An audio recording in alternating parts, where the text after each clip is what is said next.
Hello and welcome to Stretford Paddock. My name is Joe and this is the news for Friday, the 24th of March. We have got an absolute takeover special going on here. That needs changing. It has been changed and we will be getting into all of the latest Manchester United news. We've got contrasting reports, we've got new bidders, we've got updated bids from the likes of Ineos. We've got no bids yet coming in from the Qatari team, but we also have an update on them. Apparently they are not allowed to leave Manchester without a deal being done. There's loads to get through, loads of massive updates in what is obviously an absolutely monumental time for Manchester United. Get your thoughts in the comments. I will be coming to those as we go along.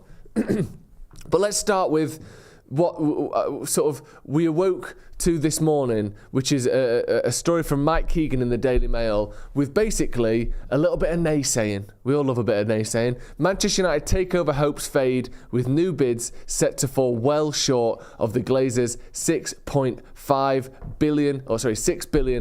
pound or 6.5-ish billion euro valuation, with Qatar offer to finally land on Friday after Jim Radcliffe's went in on Thursday. Now, interestingly enough, this has been the position or the supposed position of the Glazers for basically the entirety of this negotiation, hasn't it? Where they've said if the fee isn't right, we aren't selling. If the numbers don't add up, if we don't get what we want, we aren't going anywhere. And of course they have to say that because they can't say we'll sell at any old fee. We might not get what we want, but we'll still sell. They can't say that, obviously, because that weakens their bargaining position. However, it's interesting to see that presumably the line that is coming out of the Glazers or coming out of somewhere at Manchester United is the numbers still aren't adding up for us. This still isn't what we want, and you can see there. However, while either would easily break the current world record sum for buying a sports club, the Glazers are seeking much more, and insiders say that the Americans expect well above 6 billion. I don't know how well above 6 billion can be possible.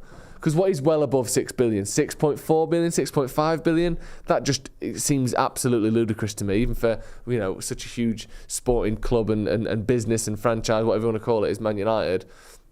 6.5 billion seems insane. However, if the Glazers refuse to budge, the likelihood of a full sale going through is minimal. Indeed, there are growing concerns that those seeking to buy the club are wasting their time. I mean, wasting their time. That doesn't even make sense. If the Glazers are willing to sell at all, then it's not a waste of time, is it? Such a standoff would leave the door open for offers of partial investment. Now, there have been some rumours that this is all a bit of a ploy, offering less than the Glazers want in order to just buy a small piece of the club. Like that, almost that this has been kind of a tactic by the bidders to make sure that the Glazers didn't sell the club fully, and actually they just buy a smaller portion than everyone would like them to. Who knows? That seems like a bit of 4D chess, if you ask me.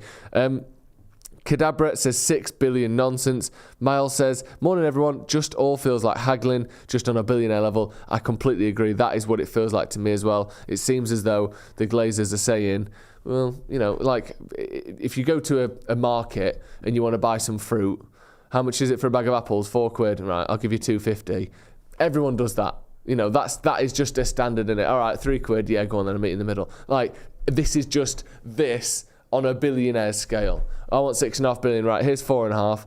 Okay, well, what about 5? Yeah, go on then. Like, obviously it's more complicated than that. But I think this is a lot of posturing and a lot of sort of detail that is being not manufactured necessarily, but I think this is almost like we're seeing the playbook of how these big billionaire deals kind of unfold.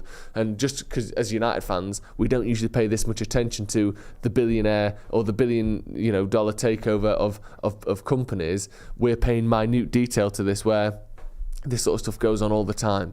So I think, I wouldn't be too necessarily worried about that. Just as a mention that was in the article, you see there Ben Jacobs, and it's from an Ineos spokesperson. So Jim Radcliffe and Ineos can confirm we have submitted a revised bid. That was after the extension was requested. We were here on Wednesday night as that news broke that the 9 p.m. deadline on that day was basically not disregarded, but ignored, manoeuvred around by Ineos and the Qataris. They asked for that extension until Friday. It was granted. Ineos have then made their bid last night, so they're in. They're locked in. They've got that second bid on the table. Qataris, if we can just bring that tweet back up, the previous one. Qataris are waiting, and you see there the response there. Advantage Ratcliffe, your move Qatar. I think having your bid come in second is massive advantage to Qatar. Obviously, it's good to get it in first and to have that. We really want this. Look at us, we're going first. But there seems to be some sort of negotiation behind the scenes or conversation behind the scenes between Qatar and Ineos, because the odds of them both asking for an extension, to me, independent of each other, seems almost impossible.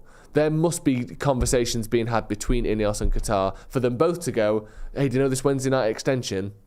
Let's push that back a little bit. I can't believe they both would have come to that conclusion independently.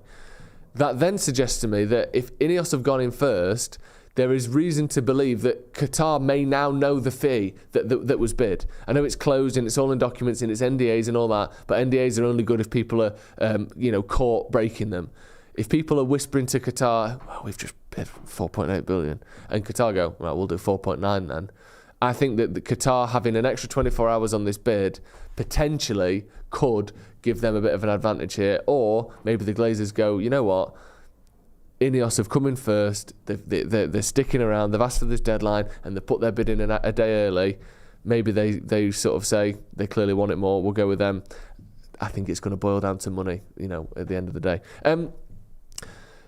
Glenn F says, Qatar can afford it though, aren't people waking up feeling Qatari today? Is that's a quote from, what's his name, the head of FIFA, isn't it? Today I am Qatari. Today I am, just wearing a black t-shirt. Jake Harvey says, give the people what they want, stick the club on eBay, 99p start, live bidding. Finally, some sense. Finally, what the people want. Alex Bailey says, anyone but Glazers, interesting. Daniel Murphy says, Joe, I hear that Ineos have told Rain they need an extension, and Rain told Qatar, who then held their bid. Potentially. That's an interesting point. So Ineos went to Rain and said we need an extension, and then Rain said, hey Qatar, Ineos have asked for an extension, and then Qatar did the same. I don't know if that's true. Maybe that's a potential way that, however it happened, Ineos knew and Qatar knew that each other wanted an extension somehow, whether it was through Rain or whether it was directly to each other. There is clearly some sort of conversation happening there. Let's move on to this story then, because this is a big one. This is an interesting one.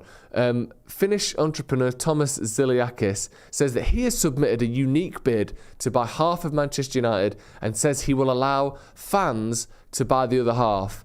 This is like, theoretically at least, kind of what we all want, isn't it? Like, the idea that we have a say in it, that we could possibly have some kind of word in what goes on at Manchester United. Let's just get into the details, because it's one of them where I'm not sure whether it's a man who can't afford Man United asking for help from the fans, or whether it's someone who genuinely has the interests of Manchester United fans at heart. I think that's up for interpretation at this stage. So, Finnish entrepreneur Thomas Zilliacus says he has submitted a unique bid to buy half of Manchester United and says he will allow fans to buy the other half. Zilliacus, who is a chairman of the social media group Nova M Group, has submitted an offer through XXL Century Capital. XL Century Capital just simply did not cover it. This thing is so extra large. Bring the other X in. This is an XXL Capital. XL Capital is tiny compared to what they're offering. An investment firm owned by his holding company. We're getting into those sorts of words that only rich people understand now. I don't know what the XXL Capital, a holding company, is. What is that? It just sounds like a way to avoid taxes. I don't know if that's the case, but do you know when like billionaires start saying words like portfolio and you're like, I don't really know what that means. Holding company is another one. Unless it's Rob Holding's company, that makes sense. Otherwise, I have no idea what a holding company is. The Finn's unique bid comes via his fan involvement, which would allow them to buy a stake in the club and have an equal say via an app. A statement released on Thursday read, "Any sport club ultimately should belong to its fans. The current development, where billionaire sheikhs and oligarchs take over clubs and control them as their personal playgrounds, is not a healthy trend." Zilliacus has previously been the chairman of Finnish side HJK Helsinki and is the current owner of Finland's 6 times hockey champions Jokerit. Explaining his vision for United, he added, "The current market value is just under 3.9 billion USD. That means that if every one of the fans would join in buying the club, the total sum per fan would amount to less than $6. My bid is built on equality with the fans." That relies on this idea that United have got... Well, scroll back up a sec, sorry. So what we're saying, $6, 3.9 billion. He's offering to pay 3. So that's 200. That's assuming United have got 500 million fans, which I don't think we have. We've probably got, I think, those fan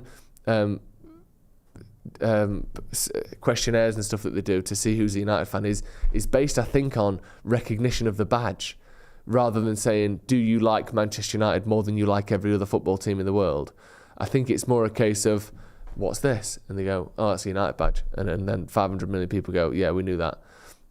So this idea of having 500 million fans who are all willing to pay $6 each, to me, is not possible. However, if you look at some of the other clubs in the world that do this, Barcelona obviously being a standout of a similar size to Manchester United, who also do this.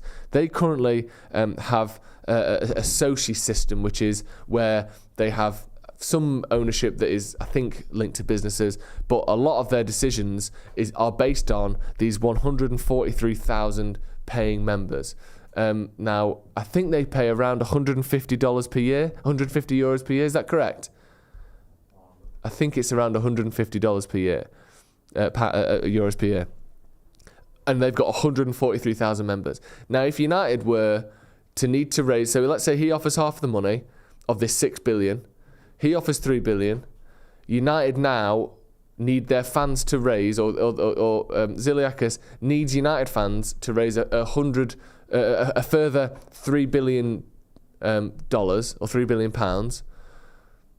If we were all paying the same as what the Barcelona socios pay, which is 144 euros, we would need 20 million fans to pay 144 euros. I think it's 20,833,333.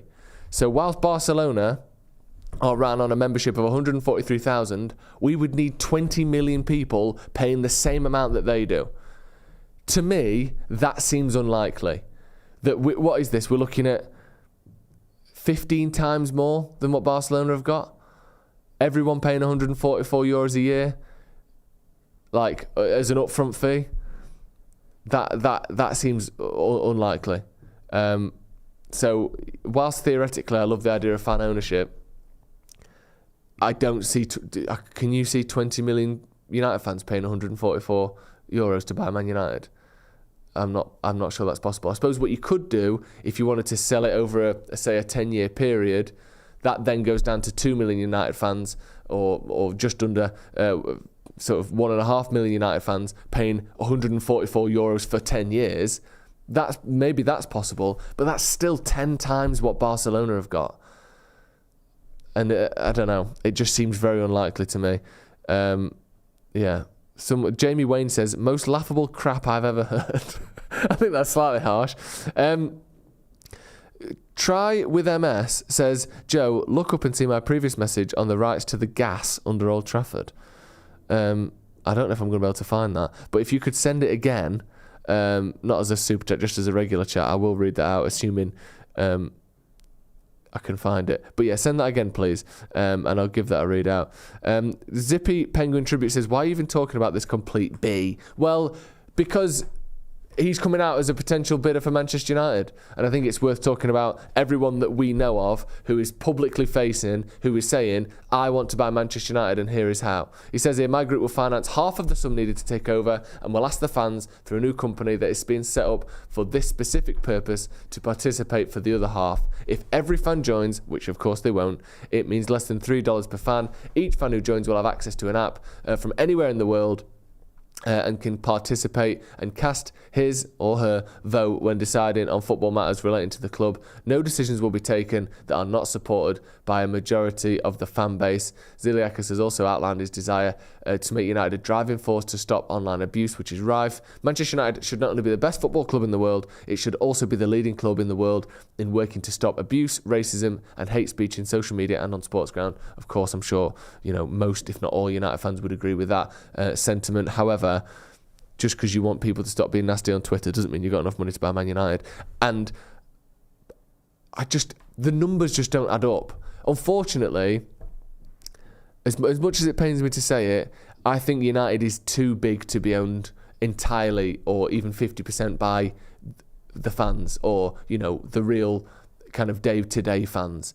Yes, I'm sure there's a cluster of multimillionaires who could all put in a few hundred million each or a few, tens of millions each. We've seen that in the past, or that suggestion in the past with the Red Knights, where I think it was 20 United fans, but they're not just 20 everyday run-of-the-mill United fans, they're 20 mega-rich United fans. I think the idea of a United fan like me or a United fan like you at home owning a meaningful part of Manchester United, unfortunately, seems to be an idea of the past. And as much as it pains me to say it, probably the only way we'll ever have any chance of owning any part of Manchester United is if we buy stocks and shares in Manchester United, if it remains on the New York Stock Exchange after the potential sale to either Ineos or Qatar, because football, unfortunately, is too lucrative, too expensive, too big for the average man in the street to have any meaningful part in it, which is, kind of the sad realisation that comes from all of this takeover stuff. It's bigger than us, which is a real shame if you ask me. J.E. Frasconi says, Joe, if the Glazers want the if they want the most money possible for the club, I think they have a group, Qatar, desperate to own the club.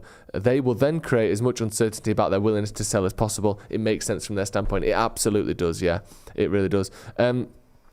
Try with MS says, I yesterday bought $20,000 of stocks. I don't know if that's true, and if it is, good luck to you. That is going to be all from us. We are back this afternoon with the Brew, Stephen Howson, Jay Motti, and a very, very, very special guest.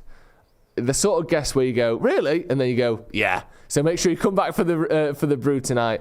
Podcast at 4:00 live here on Stretford Paddock. Also, if you're watching and you watch us and you haven't hit the subscribe button, hit the subscribe button now. You think, I like these all the time. They come up on my recommended. They come up on my homepage, but I've never subscribed. Hit it. Look at that. It's popped up. Hit subscribe, and we'll see you in a bit.